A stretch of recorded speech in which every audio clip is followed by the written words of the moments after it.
Conozcamos el transporte de lípidos, por lo cual es importante conocer que las lipoproteínas plasmáticas de nuestro cuerpo funcionarán como ese automóvil que nos ayudará a transportar los lípidos. Estas lipoproteínas tienen forma esférica y se encuentran conformadas por ésteres de colesterol y triacilglicéridos en el núcleo, colesterol libre y fosfolípidos en la superficie y apoproteínas en la superficie estructural.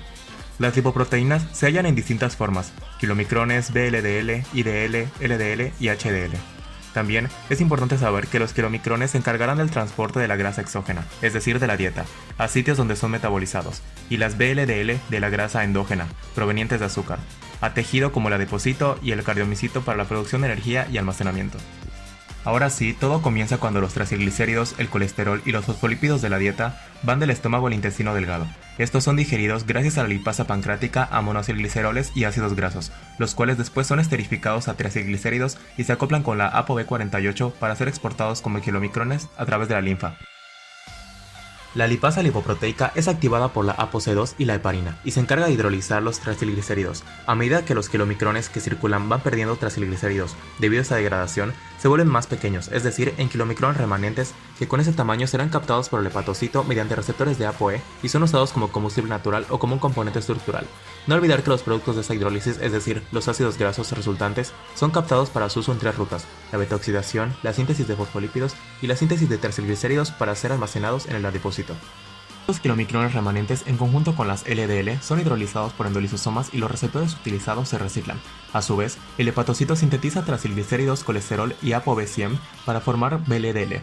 La acción de la lipasa lipoproteica sobre las VLDL hace que éstas se conviertan en IDL y posteriormente, a medida que los triglicéridos son sometidos a lipólisis, en LDL. Las VLDL adquieren ésteres de colesterol sintetizados en el hígado y en las HDL plasmáticas. Estas últimas pueden transferir ésteres de colesterol a las LDL gracias a la acción de la proteína de transferencia de ésteres de colesterol, CETP. Las HDL sintetizadas en el hígado e intestino son ricas de ésteres de colesterol y se encargan de llevarlo de la periferia al hígado. También donan ApoE y ApoC2 a kilomicrones y VLDL para la activación de la lipoproteína lipasa. El colesterol plasmático de membrana y lipoproteínas plasmáticas destinado para su transporte al hígado se esterifican en un ácido graso mediante la LCAT, la cual está unida a la HDL en el plasma y es activada por la ApoA1, que también es un componente de la HDL. El colesterol esterificado se transporta de vuelta al núcleo de las HDL y es llevado desde los tejidos y plasma al hígado, que es el único órgano capaz de metabolizar y excretar el colesterol en forma de bilis, heces y sales biliares. Mientras que el colesterol aunado a las LDL es captado por las células de los tejidos mediante un receptor que reconoce la ApoB100 mediante endocitosis, los triglicéridos que se encuentran en los adipocitos pueden ser utilizados para oxidarse y así obtener energía. Estos son llevados a través de las VLDL a las células no hepáticas y macrófagas. Algunos estudios mencionan que el consumo de fructosa puede incrementar la síntesis de ApoB, la cual antecede a aumentar las VLDL, lo que a su vez podría provocar un aumento de triacilgliceroles eventualmente. Las VLDL se relacionan con cambios en HDL y LDL que podrían ocasionar el desarrollo de aterosclerosis.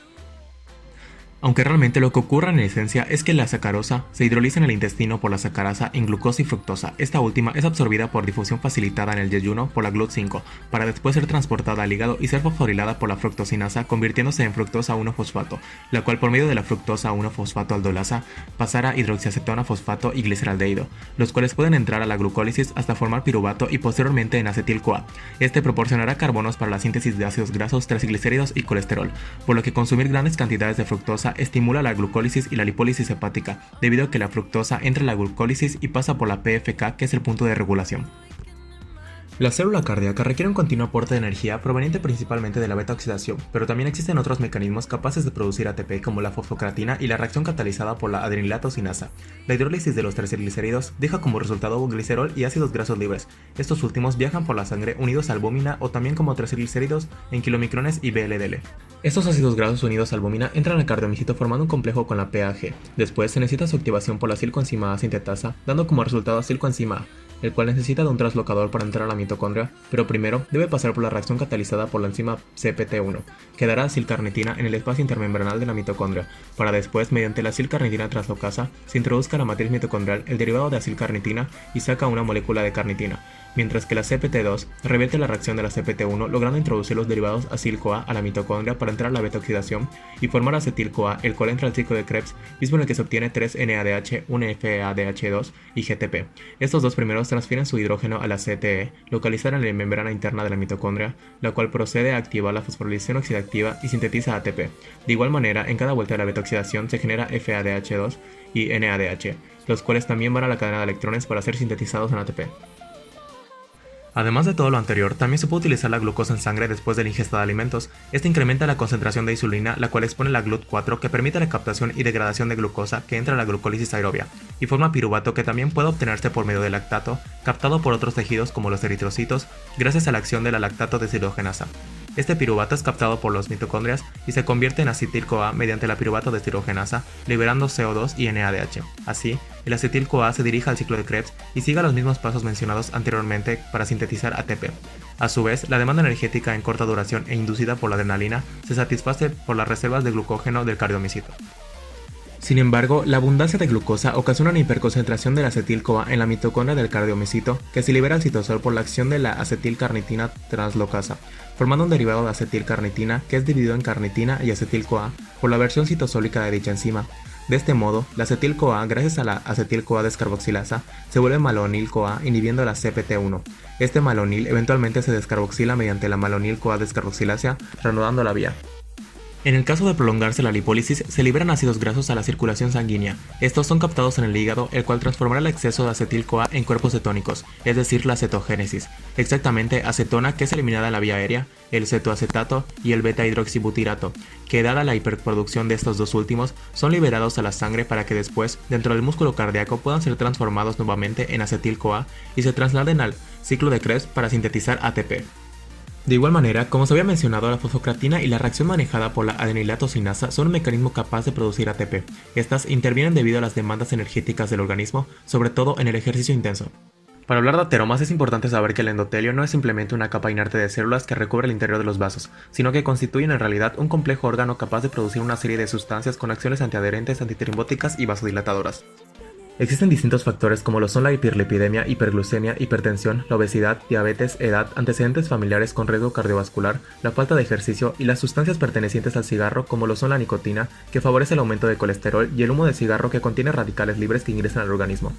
Hacen que se dé una disfunción endotelial, ocasionando un aumento de la permeabilidad de la célula endotelial a partículas circulantes de colesterol ligado a LDL. Una vez dentro de la túnica íntima de los vasos, se oxidan al perder el contacto con las sustancias antioxidantes de la sangre y generan mayor disfunción endotelial e inflamación, haciendo que se expresen moléculas de adhesión al leucocito y plaquetas, es decir, atraerán los monocitos circulantes y linfocitos T.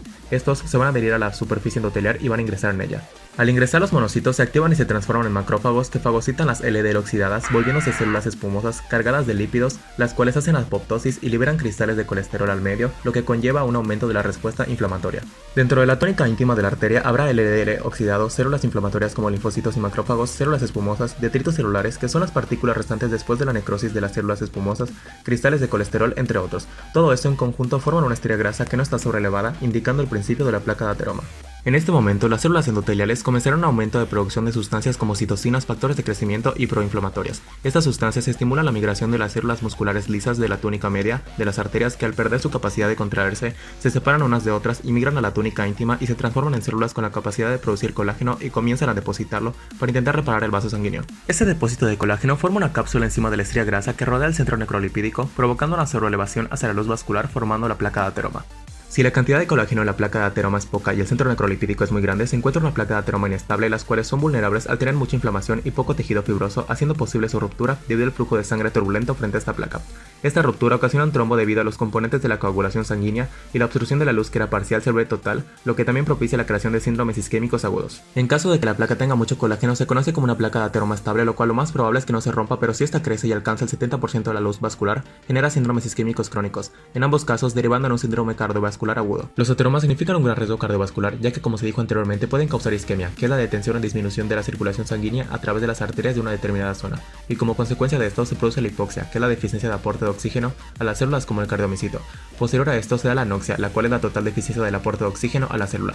De igual manera, se da una disminución del aporte de nutrientes, lo cual limita la degradación de ácidos grasos. La disminución de oxígeno hace que la CTE deje de recibir hidrógeno a partir de los cofactores NADH y FADH2, los cuales se acumulan en forma reducida, ocasionando que la beta-oxidación y el ciclo de Krebs se vean afectados ya que dependen de estos, así haciendo imposible la formación de ATP en formas aeróbicas.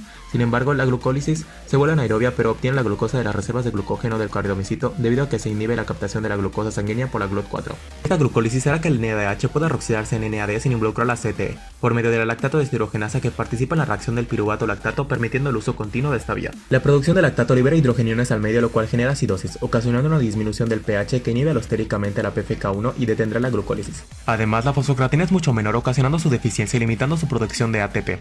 En cuanto a la adenilatocinasa, sigue llevando a cabo la reacción que interviene con los ADP restantes. El ATP se vuelve insuficiente y el AMP se degrada en productos no fosforilados que se liberan a la circulación sanguínea.